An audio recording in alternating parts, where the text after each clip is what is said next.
জনপদ এবং মানুষের ভাগ্যের উন্নয়নে কিছু করতে চাই।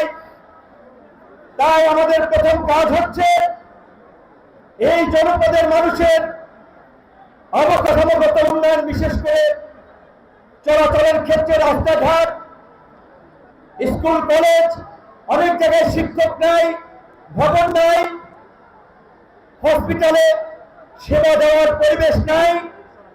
আজকে যেহেতু আমরা জনপ্রতিনিধি নির্বাচিত হয়েছি, আজকে বন্ধের দিনে আপনাদের প্রতি কৃতজ্ঞতা থেকে আপনারা যে স্যাক্রিফাইস করেছেন, আপনারা যে ত্যাগ স্বীকার করেছেন, সেই ত্যাগের মূল্যায়নের জন্যই আপনাদের প্রতি সম্মানের জায়গা থেকে খুব অল্প সময়ের সফরে গড়াচিপা এসেছে। আগামীকালকে 10 মিনিট এবং সকালবেলা গড়াচিপা প্রশাসনের সাথে মিটিং, এই এলাকার উন্নয়ন অবকাঠামো নিয়ে। রবিবার দিন জেলা প্রশাসনের সাথে মিটিং, আবার রবিবার রাতেই ঢাকায় ফিরতে হবে। হয়তো এই সংক্ষিপ্ত সময়ের মধ্যে সকলের সাথে দেখা করা সম্ভব হবে না, কিন্তু আমি আপনাদের সন্তান হিসেবে, ভাই হিসেবে এটুকু বলতে পারি, একটু গুছিয়ে উঠলেই আপনার কাছে পাবেন। আপনাদের যে কোনো সমস্যায় আমার কাছে আসবেন। আমি যে ওয়াদা করেছি, অঙ্গীকার করেছি, সেটি পুরো ইনশাআল্লাহ আমি কাজ করব। আমি আজকে আপনাদেরকে কিছু কথা প্রধানমন্ত্রীর পক্ষ থেকে, সরকারের পক্ষ থেকে বলতে চাই, যেটি নির্বাচনের আগে আমরা ওয়াদা করেছিলাম। দল মত রাজনীতির ঊর্ধ্বে থেকে এই গলাচিপা 10 মিনার উন্নয়নে, এই গলাচিপা 10 মিনার একটি নতুন পরিবেশ তৈরি করার ক্ষেত্রে সকলকে নিয়ে আমরা কাজ করব। আমাদের মাননীয় প্রধানমন্ত্রী আমাদের মন্ত্রী পরিষদের মিটিংয়ে সেই দিক নির্দেশনা দিয়েছেন।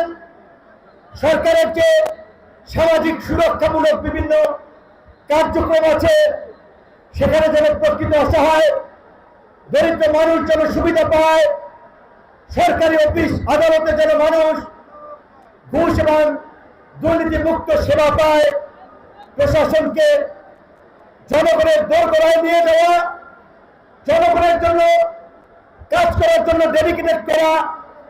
ইনশাআল্লাহ আমরা অফিসিয়াল দিক নির্দেশনা এবং আলাপ আলোচনার মাধ্যমে আমরা সেই পরিবেশ তৈরি করব, এবং কোনো মানুষ যেন রাজনৈতিক ভাবে হয়রানির শিকার না হয়, আমরা সেই পরিবেশ নিশ্চিত করব। আমাদের নির্বাচনী কমিটমেন্ট অনুযায়ী ওই চরের জমিতে যেন কেউ জোর জবরদস্তি করে দখল করতে না পারে, কৃষকরা যেন তার মালিক হয়, হাট বাজার লঞ্চ ঘাট খেয়া ঘাটে মানুষকে জিম্মি করে যেন অতিরিক্ত টাকা আদায় করতে না পারে। আপনারা দেখেছেন ওই আমখোলা তরমুজের ঘাট আমরা হরিদাপুর উন্মুক্ত করে দিয়েছি। কোন ব্যবসায়ীর কাছ থেকে রাজনৈতিক পরিচয়ে কেউ যেন চাঁদা, অনৈতিক অবৈধ সুবিধা না নিতে পারে। আমরা উপজেলা প্রশাসনকে, থানা প্রশাসনকে সেই নির্দেশনা দিয়েছি। প্রধানমন্ত্রীর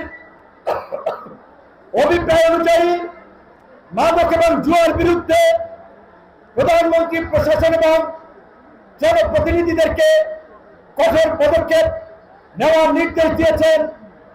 আমরা জেলা উপজেলা প্রশাসনের সাথে সমন্বয় করে মাদকের বিরুদ্ধে শক্ত পদক্ষেপ নিতে চাই। আমাদের এলাকায় কোনো যুবক এবং তরুণরা যেন বেকার না থাকে, তাদেরকে কিভাবে কর্মে যুক্ত করা যায় সেই পদক্ষেপ পরিকল্পনা নিয়ে আমরা আগাবো। আমরা আজকের এই ইফতার প্রোগ্রাম থেকে আল্লাহর শুকরিয়া আদায় করি। আমরা যে কমিটমেন্ট গুলো করেছি, আল্লাহ পাক যেন এগুলো পূরণ করে আমাদেরকে তৌফিক দেয়। এই গলাচিপা 10 মিনিট যেন আল্লাহর খাস রহমত নাজিল করে আমরা যেন মিলেমিশে বসবাস করতে পারি। শুধুমাত্র একটি কথা বলে শেষ করতে চাই, প্রিয় উপস্থিতি, আপনার অতীত রাজনৈতিক অভিজ্ঞতা থেকে নিশ্চয়ই জানেন আজকে গলাচিপায় 10 মিনিট যদি আজকে আমি এমপি হতে না পারতাম, অনেক এলাকায় থাকতে পারতো না। ঘরে ঘরে আগুন চলত, ব্যবসা বাণিজ্য দোকান করে ভাঙচুর হতো, অনেককে হসপিটালে থাকা লাগতো। কিন্তু আমরা সংসদ সদস্য নির্বাচিত হওয়ার পরে এই এলাকার পরিবেশ আগে যা ছিল তার চেয়ে ভালো হতে শুরু করেছে, আগামীতে আরো ভালো হবে। আমরা কোনো প্রতিহিংসার রাজনীতি করি নাই, কাউকে আঘাত করি নাই। আমাদের কমিটমেন্ট অনুযায়ী চাঁদাবাজি বন্ধ হওয়া শুরু করছে। ওই হরিদাপুর আমখরা তরমুজের ঘাটে সেটা দেখতে পাচ্ছেন, ব্রিজের কাজ শুরু হয়েছে, আর অন্যান্য কার্যক্রম ইনশাআল্লাহ শুরু হবে। আমরা কোনো প্রতিহিংসার রাজনীতি নয়, আমরা ঐক্যের রাজনীতি, সম্প্রীতির রাজনীতি, উন্নয়নের রাজনীতি করতে চাই।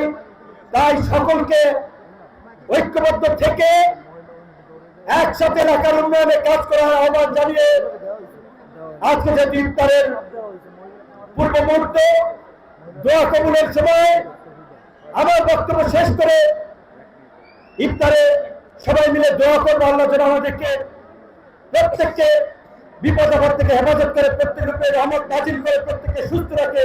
ধন্যবাদ।